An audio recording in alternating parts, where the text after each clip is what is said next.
Hi friends, welcome back. From vanishing to dominating, the untold journey of Akshay Khanna. बिल्कुल, चलो देखते हैं. बिल्कुल वही है कि from vanishing मतलब गायब ही हो गया और कैसा है हाँ, और अच्छा लग रहा है. अच्छा कई बार होता है ना, कईयों को देख के आपको खुशी नहीं होती कि वो आया है या कुछ उसकी एक्टिंग की या उसकी तरक्की से, पर विद अक्षय खन्ना ऐसे लगता है या ही उसको वो मिल रहा है जो वो डिजर्व करता है. वो बंदा हम्बल भी है. हाँ, हम्बल भी है. इसलिए वो जब आप उसको देखते हो तो ये नहीं लगता कि दिमाग चढ़ा हुआ बंदा है, अकड़ू बंदा है या कुछ उस टाइप से. मेहनती बंदा लगता है कि अपना बेस्ट देने की कोशिश कर रहा है. तो चलो वीडियो शुरू करते हैं. वीडियो शुरू करने से पहले अगर आप चैनल पर नए हो और आपने अभी तक सब्सक्राइब नहीं किया तो जल्दी से पहले सब्सक्राइब के बटन और बेल आइकन को क्लिक कर लो ताकि आपको हमारे सारे न्यू वीडियोस के नोटिफिकेशन मिल जाए जैसे हम अपलोड करें. अगर आपको वीडियो पसंद आता है प्लीज लाइक एंड शेयर. चलिए शुरू करते हैं. ये कहानी उस एक्टर की जिसने साल 2025 में पहले छावा और फिर धुरंधर पर ऐसी आग लगाई कि थिएटर में बैठे लोग भूल गए कि इस फिल्म में और भी बड़े सितारे थे. वो ये भूल गए कि भाई साहब बड़े बड़े एक्टर जिनका बजट बड़ा बड़ा था वो भी इस फिल्म में थे. क्योंकि स्क्रीन पर जब छावा का औरंगजेब या धुरंधर का रहमान डकैत आया तो बाकी सब उसकी परछाई. बात बिल्कुल सच्ची. और एक बार मैं ज़रूर ये बताना चाहूँगी कि ये जो धुरंधर मूवी थी इसमें अगर आप देखोगे रणवीर सिंह और बाकी एक्टर्स जो थे उनको कितने पैसे मिले और वर्सेस जो अक्षय खन्ना को मिले, अक्षय खन्ना को कुछ भी नहीं मिला. इन लोगों को 2 डिजिट्स में करोड़ों में मिला है और अक्षय खन्ना को मेरे ख्याल से 2-3 करोड़ या उसके आसपास एक सिंगल डिजिट में, वो भी लोअर लेवल. 2 डिजिट्स भी नहीं, मैं कह रही हूँ 1 डिजिट में, वो भी लोअर लेवल में मिला था. और परफॉर्मेंस उन सबसे बेटर. तो ये बात है का हिस्सा. उसकी एक्टिंग का असर इतना गहरा था कि लोगों ने कहा हीरो के चक्कर में पिक्चर देखने गए थे लेकिन जब बाहर लौटे तो हम इस शख्स के फैन थे. इस शख्स ने बताया और दोनों में विलन का रोल किया है. इसमें रोल की लंबाई मायने रखती है, इंपैक्ट मायने रखता है. Correct, very good. और इसका इंपैक्ट ऐसा है कि लोग इसकी एक्टिंग देखकर कह रहे हैं कि भाई साहब हॉलीवुड लेवल का कलाकार है. ये कहानी है अक्षय खन्ना की. छावा दोनों में ही विलन. विनोद खन्ना साहब के बेटे हैं. वो अक्षय खन्ना जो अवार्ड शोज में नहीं जाते, इंटरव्यूज से बहुत बचते हैं, सोशल मीडिया के दौर में लाइमलाइट पसंद नहीं करते, लेकिन जो कमाल के कलाकार है, कमाल के कलाकार है, अद्भुत. और दोनों में लुक्स भी कितनी डिफरेंट. में उनके नेगेटिव रोल को देख लीजिए, बॉर्डर में उनके इमोशनल रोल को देख लीजिए, हंगामा में उनकी कॉमिक टाइमिंग को देख लीजिए, या छावा से लेकर धुरंधर पर उनके ऑरा को देख लीजिए. लाखों दिलों पर ऐसे कब्जा कर लिया है कि कोई और दिखाई नहीं पड़ रहा.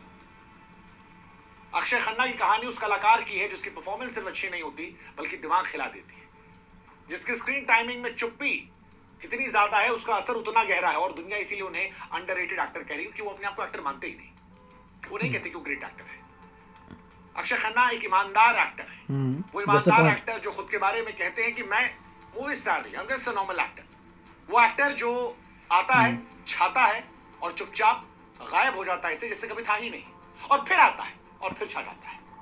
इसलिए आज कहानी अक्षय खन्ना साहब की. 28 मार्च 1975.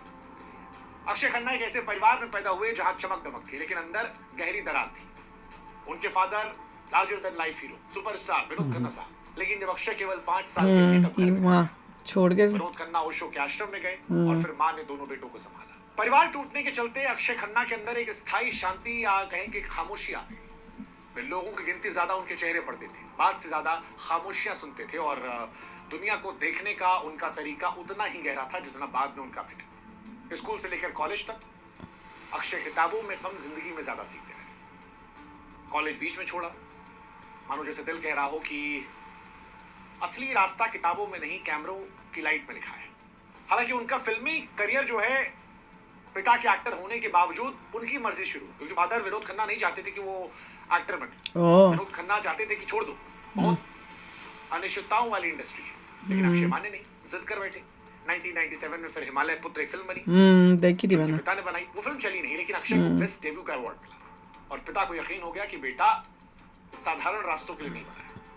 उसी साल एक और फिल्म आई बॉर्डर, जब अक्षय ने पहली बार दिखाया कि अंदर जमा हुआ दर्द जब अभिनय के जरिए बाहर निकलता है तो वो दर्शकों के दिल में पहुंच जाता है. क्योंकि जो उनका धर्मवीर सिंह का किरदार था उसे बहुत सारे एक्टर्स ने ठुकरा दिया था क्योंकि उसमें हीरोइज्म नहीं था. लेकिन अक्षय की खामोशी, उनकी आंखें, उनके आंसू, उनकी चुप्पी इतना गहरा असर हुआ कि लोग आज भी उस किरदार से जुड़ते हैं. उनका जो सीन था है गुजरने वाली हवा मैं बोलने वाली थी मेरा इतना काम करे क्या, मेरे माँ गाँव जा, मेरी माँ को मेरा माँ को सलाम हाँ करे। कभी पहला मॉडर्न सुपरहिट थी, लेकिन अक्षय स्टार नहीं बन पाए, कलाकार बने। ये उनकी ताकत भी थी, संघर्ष भी थी। 2000 के दशक में ताल, दिल चाहता है, हमराज ने एक नए मुकाम तक पहुंचाया। दिल चाहता है में उनका स्पेशली जो सिद्धार्थ वाला रोल था, शांत, समझदार, संवेदनशील, अंदर से टूटा हुआ। सच कहें तो फिल्म देखते वक्त लोग भूल गए कि भाई साहब ये कोई एक्टिंग चल रही है। इतना नेचुरल, इतना इनसाइड आउट की दर्शक उसमें अपने आप को देखने लगे, सब कुछ डाल देने लगे। हालांकि जब लोग उन्हें ओवर सीरियस एक्टर समझ रहे थे, तब उन्होंने हमराज की नेगेटिव किरदार तो कमाल का था। उसके साथ एक फिल्म की हंगामा, जिसमें जीतू किरदार आज भी मतलब लोगों के जेब में हमने देखी थी, इसका रिएक्शन किया था। मासूमियत, घबराहट, कॉमिक टाइमिंग, कमाल, अद्भुत। पहचान हो गई इनकी फिल्म। लेकिन अक्षय की खासियत ये है कि जैसे ही पहचान होती है, पहचान बदल देते हैं, पहचान चेंज कर देते डिफरेंट ही कोई अलग सी हैं। एक्टिंग। अक्षय ने शादी भी नहीं की। ओह उनका अच्छा इंटरव्यू बड़ा वायरल होता है, अच्छा जिसमें बताते हैं कि उनके कई रिश्ते टूटे। ओह फिर कहते हैं कि शादी मेरे बस की बात नहीं, मैं अकेला खुश हूँ, मुझे किसी कंपनी की जरूरत नहीं। कईयों को उनका बयान अजीब लगा, कई को ईमानदार लगता है, लेकिन यही अक्षय खासियत है कि वो सच्चे हैं, सच्ची बातें कह लेते हैं। वो रिश्तों से भागते नहीं थे, लेकिन वे खुद को समझ गए थे। किसी ने हर्ट किया होगा। अकेलापन किसी कमी का हिस्सा नहीं, पहचान का हिस्सा है। फिर उनके बाल झड़ने लगे। अब एक एक्टर जिसके बाल झड़ गए, कई बार अस्तित्व का सवाल होता है। आमतौर पर एक्टर्स के बाल झड़ते हैं, वो डिप्रेस होते हैं या नकली बाल लगवा लेते हैं। फिर बहुत सारे एक्टर्स नकली बाल लगवाए, क्योंकि बाल एक्टर के लिए ऐसा होता है जैसे किसी पियानिस्ट की उंगलियां टूट जाए, तबला वाली उंगली टूट जाए। गलत आउटलुक है ना लोगों की। हालांकि वो कहते हैं कि इनसिक्योरिटी उनके आत्मविश्वास सुखा गई थी, कई फिल्में फ्लॉप हो गई थी, बाल झड़ गए थे, फिर वो गायब हो गए, 5 साल तक गायब हो गए। ना मीडिया नहीं होना चाहिए। ना फोटो, कहीं नहीं। कई सारे एक्टर्स हैं जिनके स्टेटमेंट अक्षय खन्ना को लेकर लोग जानना था अक्षय खन्ना कहाँ गायब हो गए, लेकिन वो शोर से दूर थे जहाँ एक कलाकार का दम घुटता है। 2016 में लौटे और सब कुछ चौंकाया। डिशूम, छोटा रोल लेकिन धारदार। फिर मॉम, श्रीदेवी के साथ जबरदस्त। हाँ मॉम में भी सेक्शन 375, कमाल की एक्टिंग, कमाल की एक्टिंग, नए सिरे से परिभाषित की, अद्भुत एक्टिंग थी, अद्भुत एक्टिंग। और फिर सारी देखी मैंने। भगवान ने उनके लिए उनका फेवरेट साल बचा कर रखा था, 2025।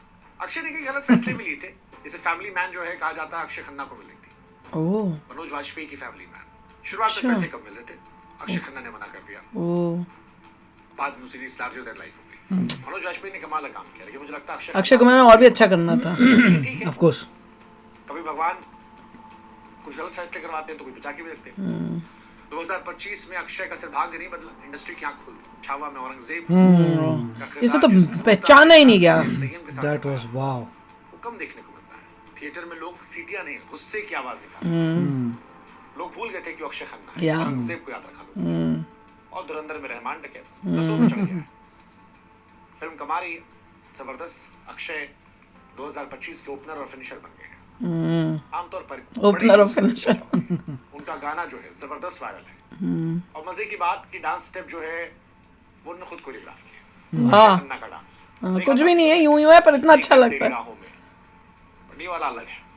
उनके पिता भी कभी ऐसे ही नाचे थे। कमाल है, अद्भुत।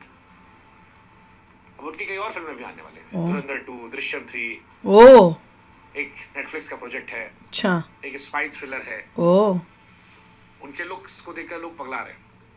कुल मिलाकर अक्षय कहानी ये सिखाती है, कई बार सफलता संघर्ष के बाद मिलती है। ये सिखाती है कि सच्चे कलाकार दौड़ते नहीं हैं, रास्ता खुद बनाते हैं। शोर से नहीं, चुप्पी से इतिहास लिखते हैं। अक्षय खन्ना ने नाम नहीं काम चुना, भीड़ नहीं गहराई चुनी, दिखावा नहीं ईमानदारी चुना। और इसी वजह से लोग कहते हैं कि देर से चमके पर चमके तो ऐसा चमके कि उस चमक के आगे सब फीके पड़े। नाइस। वरना धुरंधर में इतने कलाकार, हाँ इतने सारे एक्टर्स हैं। अर्जुन रामपाल, संजय दत्त, रणवीर सिंह, छाया कौन है? अक्षय। बिल्कुल। ये बात तो सही की है कि अभी जो शुरू में किया 2025 में छावा और ये वाली की धुरंधर, दोनों में विलन का रोल प्ले किया। एंड मजे की बात है कि हीरो से ज्यादा उनके काम की वाहवाही हो रही, मतलब क्रेडिट और लाइमलाइट वही लेके गए। सोचो एक विलन लाइमलाइट ले जाए, जैसे शोले में गब्बर सिंह था ना, उस टाइप से यहाँ पर हाँ, दोनों में विलन, और ऑब्वियसली गब्बर सिंह का तो वो रोल टोटली डिफरेंट और उस टाइप का था और एक्टिंग डिफरेंट थी, इसमें इनकी एक्टिंग डिफरेंट थी और different different roles, different different getups, हर मूवी में डिफरेंट एक्टिंग, टोटली डिफरेंट। आप छावा में विलन की का रोल वर्सेस इसमें जो विलन का रोल किया है अब धुरंधर में, आप कंपेयर ही नहीं कर सकते, कोई सिमिलैरिटी नहीं है, इतना अलग अलग वे से एक्ट किया, इट इज जस्ट अमेजिंग। अच्छी बात ये थी कि he is a good person. या आपको देख के लगता है, इंटरव्यू से पता चल जाता है कि साफ साफ बात फील ही आती है। अपनी लाइफ के बारे में बताना, सब कुछ बढ़िया करना, साथ में बोलना कि हाँ मेरे बाल नहीं है, मगर जो भी मैं एक्टिंग कर रहा हूँ उसमें सब मतलब हेयर पीस लगा के आया हूँ, उससे आपको असलियत नजर आती। लोग तो छुपाते हैं, राइट, लोग तो छुपाते हैं, पता ना चल जाए कि ही सेड नहीं है मेरे। सलमान खान, अक्षय कुमार, ये सब के, अमिताभ बच्चन, वो तो छुपाते हैं, मूवीज में आ रहा हूँ, रोशन, वही मतलब ही इज टेलिंग पीपल कि दैट्स हाउ आई एम, मगर मैं जो आ रहा हूँ कैरेक्टर में, पूरे कैरेक्टर में आ रहा हूँ, लोग कह रहे लुक्स में छुपाया नहीं, सब कुछ चेंज हो रहा था। He is a good person. तो चलो यार, आप भी शेयर करना अपने थॉट्स। चलते हैं, मिलेंगे नेक्स्ट वीडियो में बहुत ही जल्द। Till then take care and bye bye. तो अगर आप मेरे इस चैनल पे नए हो तो जल्दी से सब्सक्राइब के बटन को हिट करो और बेल आइकन को क्लिक करो, ताकि आपको मेरा जब नया वीडियो मैं लगाऊं आपको उसके बारे में जल्दी से पता चल जाए।